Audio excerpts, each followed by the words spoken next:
تعریفات، تسبیحات، تحلیلات و تکبیرات اللہ سبحانہ و تعالی کے لیے، جس کے بے شمار انگنت لاتعداد احسانات ہیں، جو سراپا احسان ہے، حقیقی محسن ہے،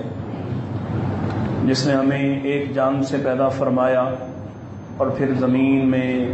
لاتعداد مرد، عورتیں اور یہ ساری کائنات اس اکیلے نے تخلیق فرمائی ہے، اور وہی اس کا چلانے والا ہے، وہی اس کا کارساز ہے۔ اس سے ایک ذرہ بھی مخفی نہیں ہے، جس کو آج کی جدید ٹیکنالوجی سے سپر خوردبینیں بھی نہ دیکھ سکیں۔ وہ نہ صرف ان کو دیکھتا ہے بلکہ ان کی خوراک کے اور ان کے دیگر معاملات کے نظام حائجات کو چلاتا ہے۔ درود السلام امام الانبیاء سید الاتقیاء جناب محمد مصطفیٰ صلی اللہ علیہ وسلم پر۔ آج رمضان المبارک کا پہلا جمعہ ہے۔ معمولات سے ہٹ کر زندگی چل رہی ہے، اور وہ گہما گہمی جو رمضان کا حصہ تھی وہ دیکھنے میں نہیں آتی، اور طرح طرح کے فتنے ہیں جو دن اور رات آتے ہی چلے جا رہے ہیں۔ اللہ تعالی ہمیں ان فتنوں میں استقامت عطا فرمائے۔ اللہ تعالی ساری کائنات کو بنانے والا ہے، چلانے والا ہے، اور بالخصوص انسان جس کو اس نے احسن تقویم اور اشرف بنایا ہے، سارے نظام اس کے لیے چلتے ہیں اور پھر اس کی ضرورتیں پوری ہوتی ہیں، اور اس کا نظام اس قدر مضبوط ہے کہ جس میں کبھی خلل نہیں آیا، اور اس میں اس وقت خلل آئے گا جب وہ چاہے گا۔ جب وہ چاہے گا یہ زمین غلہ اگلنا بند کر دے گی، جب وہ چاہے گا یہ آسمان بارشیں برسانا بند کر دے گا، جب وہ چاہے گا یہ نظام جو سورج چاند ستاروں سے نظر آتا ہے اس سارے نظام کو بدل دے گا، سورج کو مشرق کی بجائے مغرب سے نکال دے گا۔ یہ سارا نظام اس کے ہاتھ میں ہے، اور اس کا تعارف یہ ہے وَهُوَ عَلَىٰ كُلِّ شَيْءٍ قَدِيرٌ، وہ ہر چیز پر کہنے کی حد تک ہمارا عقیدہ اور ایمان یہی ہے، لیکن آپ اگر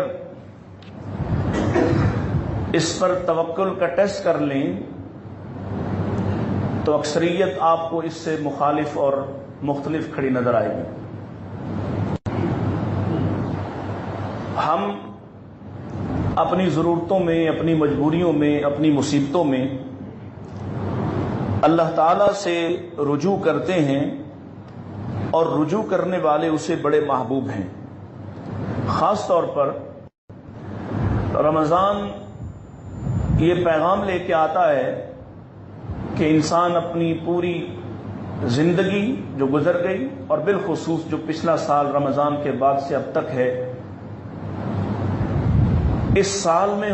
ہو جانے والی بڑی بڑی غلطیوں کو، کبیرہ خطاؤں کو، کبیرہ گناہوں کو معاف کروا لے۔ اور یہ رحمت برا مہینہ اسی لیے اللہ تعالی ہمیں عطا فرماتے ہیں کہ ہم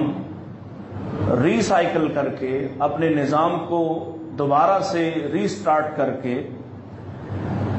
سارے سال کی بڑی بڑی خطاؤں کو اس کے سامنے رکھیں اور ندامت کے دو آنسو پیش کر دیں، تو وہ اس سارے سال کی بڑی بڑی خطاؤں سے درگزر فرما لیتا ہے۔ اور نہ صرف یہ کہ وہ معاف کر دیتا ہے، بلکہ اگر معافی اس درجے کی ہو اور مانگنے والے کا انداز ایسا اچھا ہو تو وہ اس کا وعدہ ہے کہ وہ توبہ کے ساتھ ساتھ ان گناہوں کو بھی نیکیوں میں تبدیل کر دیتا ہے۔ لیکن اس کے لیے اللہ تعالیٰ پر اعتماد چاہیے، اور دعائیں یقیناً بے نتیجہ نہیں ہوتی، لیکن ان کے لیے کوشش کرنا پڑتی ہے۔ ایک غلط فہمی جس کا ازالہ بہت ضروری ہے کہ ہم یہ سمجھ رہے ہیں کہ ہماری دعائیں قبول نہیں ہوتی، لیکن ان دعاؤں کی قبولیت کے لیے جو بنیادی کام میرے اور آپ کے ذمے تھا اس کی طرف توجہ نہیں کرتے۔ ہمارے ایک استاد ہیں، ابھی حیات ہیں، اللہ تعالیٰ ان کو صحت و زندگی عطا فرمائے اور عافیت کے ساتھ رکھے۔ انہوں نے ایک بار ایک جملہ ارشاد فرمایا تھا دعا کی اہمیت اور فضیلت بیان کرتے اور اس کی حقیقتوں کو کھولتے ہوئے کہ دعائیں فضاؤں میں، ہواؤں میں معلق محل ہیں جن کی بنیاد آپ کو اپنے عمل سے پیش کرنا ہے۔ آپ کے ذمے کوشش ہے، نتیجہ اللہ کی طرف سے ہوتا ہے۔ اور اگر ہم رسول اکرم صلی اللہ علیہ وسلم اور دیگر انبیاء کی حیات مبارکہ کو دیکھیں تو یہ بات ہمارے سامنے یہ راز نہیں ہے، یہ کھلی ہوئی کتاب کی طرح محسوس ہوتا ہے کہ تمام انبیاء نے اپنی کوشش کی اور اس کے بعد دعا کی۔ ہماری طرح کبھی نہیں ہوا جیسے ہم اس وقت کہ عمل اور فعل سے بالکل ناآشنا اور دور، اور دعاؤں پہ بڑا زور ہے اور پھر شکوہ بھی ہے کہ فوری قبول کر لی جائیں۔ حالانکہ رسول اکرم صلی اللہ علیہ وسلم کا ارشاد گرامی ہے، اللہ کے نبی علیہ السلام فرماتے ہیں کہ دعائیں تین طرح کی ہوتی ہیں، ایک وہ جو فوری قبول کر لی جاتی ہیں، ایک وہ جو کچھ وقت کے لیے ٹال دی جاتی ہیں اور اس کے لیے بہتر وقت کا انتخاب اس کا خالق کرتا ہے، اور تیسری طرح کی وہ دعائیں ہیں جو اس کو ملنی نہیں ہے، جو اس کو حاصل ہی نہیں ہونی، لیکن کل قیامت کے دن جب یہ جائے گا تو یہ ساری دعائیں جو اس کی قبول نہیں ہوئی تھیں وہ اس کو نیکیوں کی صورت میں عطا کر دی جائیں۔